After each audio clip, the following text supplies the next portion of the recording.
It is not true that I did not allow Atiku Abubakar to preside over the EFEC meeting, Obasanjo replies Festus Keyamo. A few hours ago, the camera captured the former president Olusegun Obasanjo making a speech at a political gathering.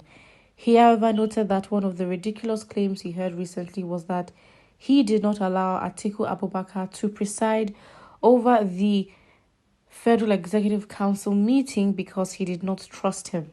Speaking further, he affirmed that such a statement isn't true because there are occasions where or when his vice president had to take charge while he was away from the country.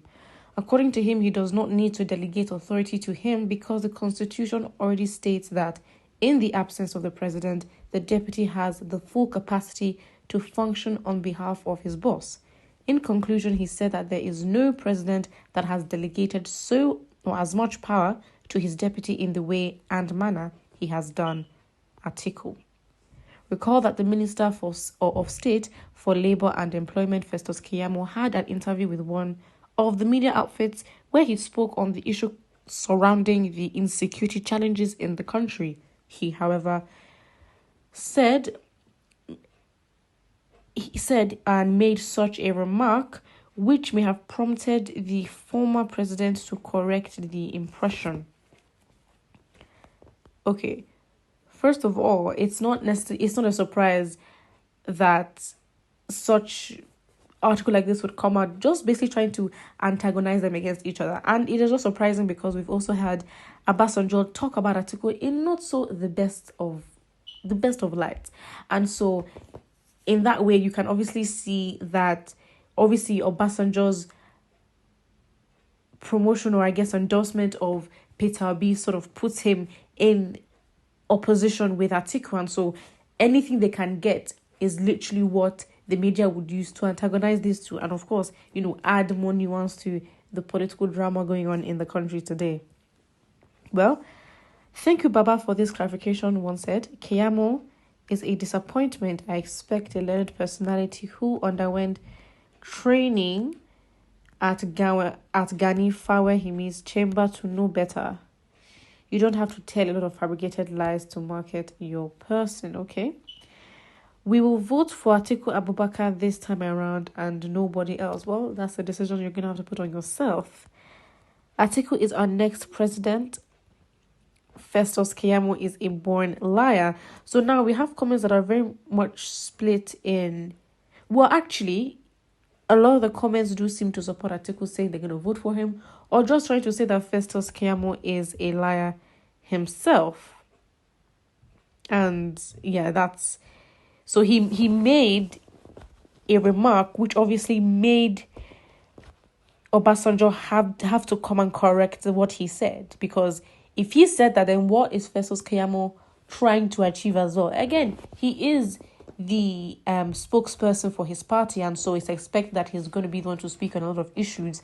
And now it's a problem because he is involving a lot of other individuals that you wouldn't necessarily say are main characters in this situation. And of course, for the fact that Obasanjo felt the need to correct this also says a lot. And trying to, if anyone can recall Obasanjo's regime, but he is saying that he hasn't delegated so much power that as much as he's with Atiku at the time. And it's like, oh, okay.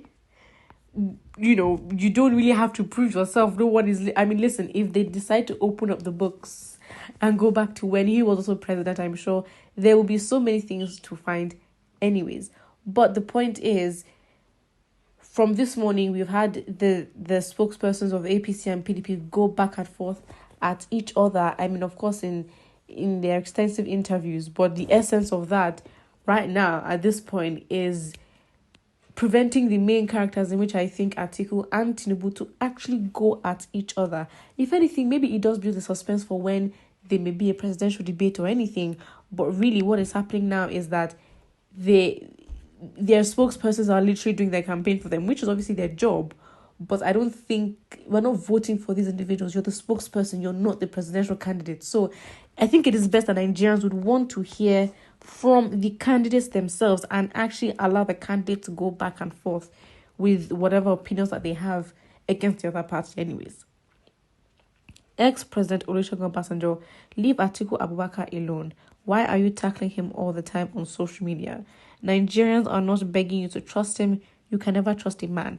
Point of correction, Atiku is our next president of Nigeria after President Buhari from 2023. So you better accept him now before it comes too late. Now, the question I need to ask, what makes Atiku different from Tinubu? That is really the question we need to ask, because really, you've just not had PDP as a ruling party for 8 years. And of course, for any opposition, you can, APC has not done a great job. It's very obvious. So if you're opposition, of course, you're going to have loads and a bulk of arguments to use against the APC, and how, literally, the floor is yours to literally break them down. But then, if you're now looking at the individual candidate himself or herself, what makes Atiku a better option? And to think that Obasanjo has also come out to talk about Atiku's businesses. So now, even if you take that aside, what would make Atiku your president? Because really, no one is saying anything as to why he should have the position. Rather, everyone's just like, he's our next president. And it's a little worrying, but let's see. Keyamo has lost all his integrity for politics, himself and Lai Mohammed. Wow. Though I respect Obasanjo for prompt and decisive actions on issues, I have always considered him a chameleon. Well, Atiku as well, because I think at this point, for somebody like Atiku, you have to question his intentions. Again, he's never won. He's contested so many times, but he's never won.